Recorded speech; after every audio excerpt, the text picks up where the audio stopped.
In this lesson, what I want to do is spend a little bit of time talking about one of the most important and foundational aspects of conservative ideology. This, of course, relates to the ways in which a conservative views and understands economic theory and economic ideas. So, as part of our sort of series of lessons and studies looking at the ways in which conservative ideologies, as well as other ideologies, which we'll get to in time, views and understands ideas relating to society and the economy and stuff, let's just spend some time focusing on some of the key aspects of economic policy and economic theory from a conservative perspective. So we'll be looking at a number of ideas that are economic in nature that relate to conservatives, conservative ideology specifically. And I want to begin by just thinking about the basic ideas of conservative economics. Now, when we think conservative economics, we wouldn't be hard-pressed to find ideas that are conservative in nature that are found in basic ideas of classical liberalism.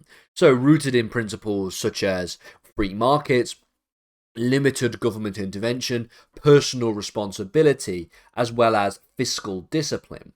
These are all the kinds of ideas that relate to and are signified by the idea of conservative economics. So we can think about, for example, free market capitalism, the idea of limited government, the idea of fiscal responsibility, and the idea of supply-side economics or supply-side policies. And then also thinking from a global perspective about things like global trade and a sort of liberalization of trade and a limitation of protectionism within trade policy. So that's essentially the idea of basic conservative economics. Now, you will obviously have variations and you'll have differences depending on the type of conservative that you're speaking of, and these ideas might shift and change and adapt and develop over time. But these are some of the most foundational aspects. You will probably be hard-pressed to find many conservatives that disagree, at least on in practice, or at least in theory, each of these different ideas being utilized. So let's begin then. Free market capitalism. Essentially, a conservatives and conservative ideology strongly believes in and strongly advocates for the idea of free markets, and the idea that free markets fundamentally are the most efficient way to allocate different resources.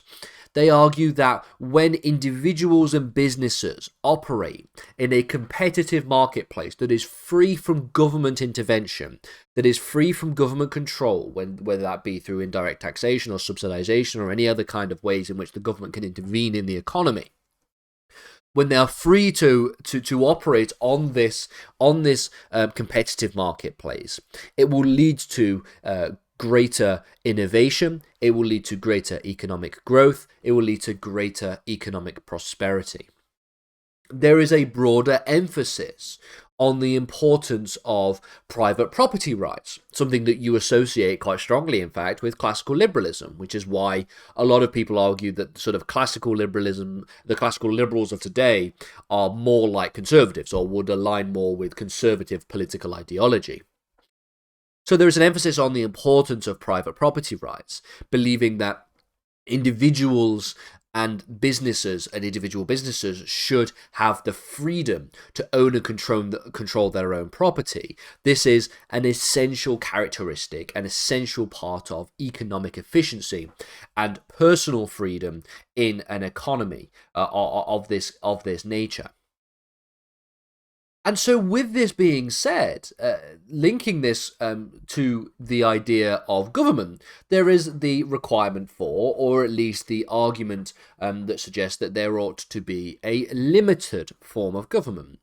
Fiscal conservatism specifically stresses the importance of balanced budgets and reducing government debt, Okay, conservatives will often argue that large government, large intervention of government, with large welfare programs, large spending, and all these different kinds of things, obviously leads to a larger government deficit or a larger government debt, which can lead to long-term economic instability and a burden for future generations.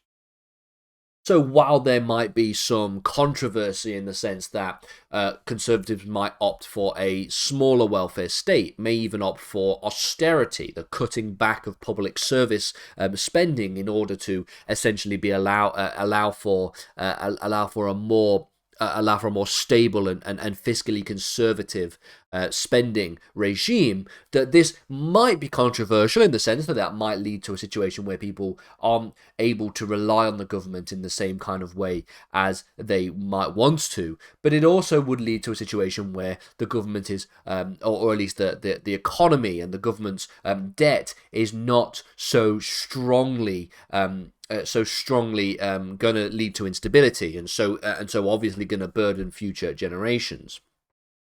Conservatives will therefore also typically advocate for lower taxation, especially when it comes to income on businesses and this kind of thing, because they believe that lower taxation means that there is more money for people to spend themselves, and that this will encourage investment, this will encourage job creation, this will encourage economic growth. And because they advocate for limited government with limited spending, there is less need for higher taxation, because there is less need for the government to actually have as much money as they need to have. They also argue that individuals should keep more of their earnings to foster personal responsibility, and to also advocate more so for this basic tenet of freedom that we have thought about previously, this idea of economic freedom in the long term. There is also, generally speaking, an advocacy for what is known as supply-side economics or supply-side policies. What does this mean? Well, a supply-side economy or supply-side economics more generally within economic theory holds that economic growth can be most effectively fostered by lowering taxation, reducing regulation from government, increasing in order to increase production, investment, and consumer spending.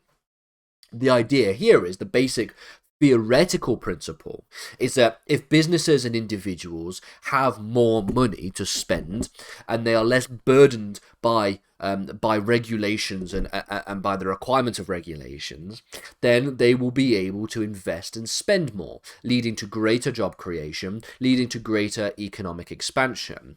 Now, this is obviously often associated with things like taxation cuts, cutting of taxation, which then eventually, arguably, leads to a situation where the benefits of that taxation cut trickles down to the rest of the economy. This is known as a trickle-down economic system.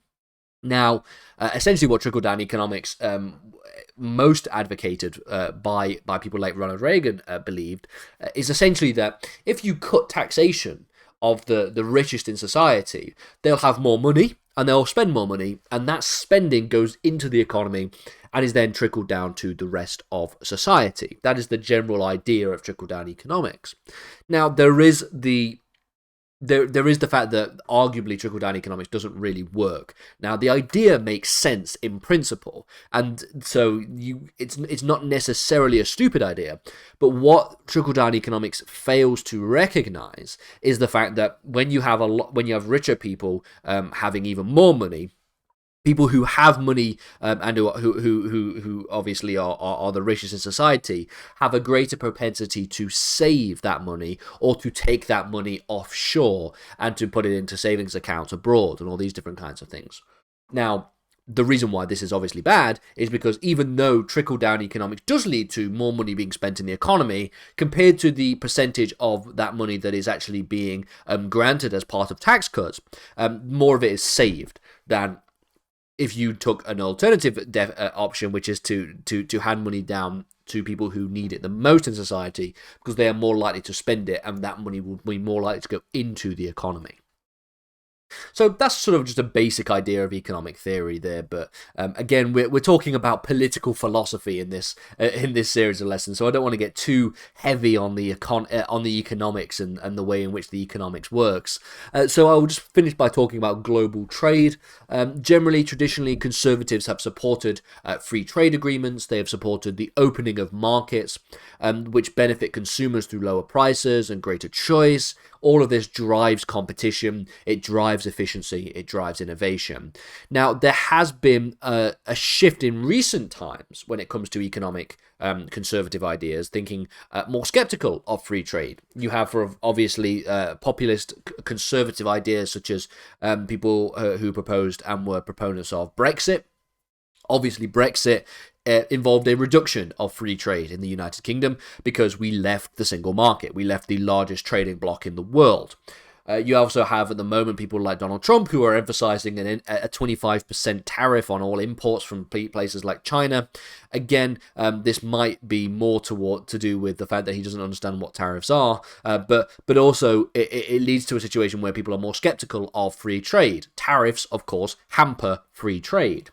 So you see some shifts in terms of global trade there. This might be more towards this idea of isolationism, in the sense that conservatives who, for example, advocated for Brexit weren't necessarily advocating for Brexit as a way to reduce global trade, but more to break away from and to retain sovereignty in the United Kingdom, but also to for other reasons, things like immigration as well, having an impact on people's decisions to leave the European Union.